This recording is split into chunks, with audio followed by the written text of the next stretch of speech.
OG Rose, and today we're going to be talking about do not ask, has it been said, but has it been heard? Avoiding a quick way to bring a creative life to an end.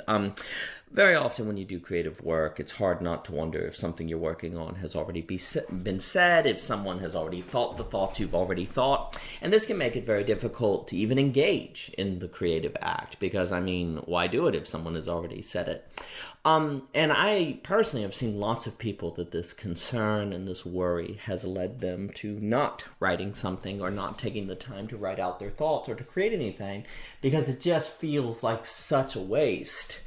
If, somebody has already said it. And for me, one of the ways that I've come to think about this is I don't really ask, has something already been said? Instead, I ask, has something been heard? One of the great problems with has it already been said, if you ask that question as a metric, is you can't read everything, right? You can't read everything on planet Earth, so it's an endless source of anxiety. But if instead you ask the question, has it been heard regarding the idea you want to write out or you believe is worth writing out, well, you can kind of look around and tell, right? You can see if people are talking about it. You can see online if it's part of the conversation. And the very fact that you think it should be written out is great evidence right there that the idea has not been heard.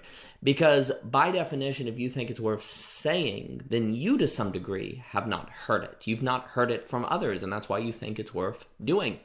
And there is no doubt that great ideas of the past that are there but have not been heard, if you can write something to help those ideas be heard, that's a big deal, and that adds real value. I personally have had works that I thought were original and new, only to later find out they were in David Hume, or Hegel, or Zizek, or Aristotle.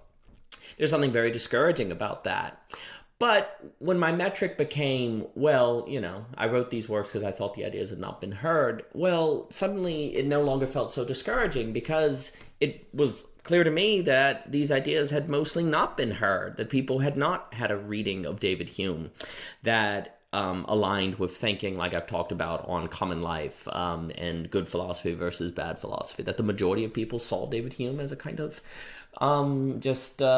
simple empiricist. It became very clear to me, I read Aristotle with a lot of phenomenology in Aristotle, and I think it's very clear that most readings of Aristotle don't do that. Now, I think it's all in Aristotle, but I don't think that take on Aristotle has been heard, and so that for me, that felt like it's worth writing on then. Because, yeah, sure, some people could theoretically go and read the work and find those ideas. But if they had not been heard or people weren't talking about them, there was a good indication that the work had not been done to make them clear enough or to bring them to light or to put them in a certain way that was easier to grasp or clearer to different people of different personality types. Sure, maybe the ideas are all known by experts on Aristotle in the field, but they clearly are not known by the majority of people who read Aristotle. Now, if you ask the metric, has it been said, then when you go, if you go to write that paper arguing that the metaphysics of Aristotle are primarily based on the raw apprehension of a phenomenon, well, then you kind of go, well, isn't it already in Aristotle? Why do I need to write it, right? Like you're set up by the question to fail because the paper you want to write you think is already located in Aristotle. So why would you write it? And so you fail. You stop. You don't do it. And then that very idea which you didn't write on is not heard and it is lost. So the question, has it already been said, basically dooms you to fail, especially in philosophy, because there's something about philosophy, and I think a lot about this. It's interesting to me. There's something about philosophy that advances by this strange kind of weaving in and out of the present and the past, like you're returning to Heidegger, returning to Hegel, returning to Aristotle. And it's like you have to do that to move forward, which it always makes it feel like it's not moving forward, but moving back. But there's some kind of uncovering the implications of, say, Aristotle today, or the implications of Hegel after Lacan, like Zizek does. And that seems important, but it has this weird feeling of having to go back in order to go forward. It's very strange. It's this hermeneutical process that I think about a lot. And the question, has it been said already, basically sets you up not to carry out that philosophical act, because if you have to go to the past to go forward, it feels like you're just saying what's already been said, and so you don't do it. And so so you don't go forward. If there really is the only way in philosophy to go forward is to go back, and your standard of writing something is only to do it if it's new and nobody said it before, well, that, like, by definition, draws philosophical progress to an end. You're not going to do it. Because, yeah, like, you could argue if, like, Zizek just puts Lacan, he brings Lacan and Hegel in conversation, you could easily say, well, Lacan is already in Hegel, so Lacan wasted his time. Or you can say, well, it's already in Hegel, so people can go just read Hegel. Why do I need to write on it? And so you won't. You're done. But when you change your metric, or it's just highly likely you won't, I think we see this all the time in creative communities.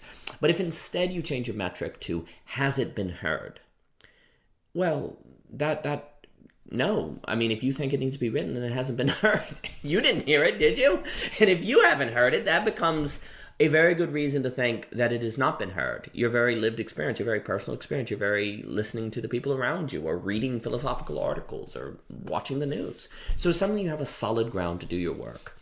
You're free of that anxiety of wondering, has it been said? Which you can never know, and it just drives you crazy, and it will paralyze you. You move it to something that feels much more secure, much more real, much more tangible. The question, has it been heard? And if it has not been heard, then it is important. And it is worth saying. Sure, maybe people will hear it and not think it has value. Maybe they'll disagree with your interpretation, but they'll hear it. And that was your goal. And so it is a goal you can accomplish starting today. For more by OG Rose, please visit ogrose.com, Anchor, YouTube, Instagram, and thank you so much for your time.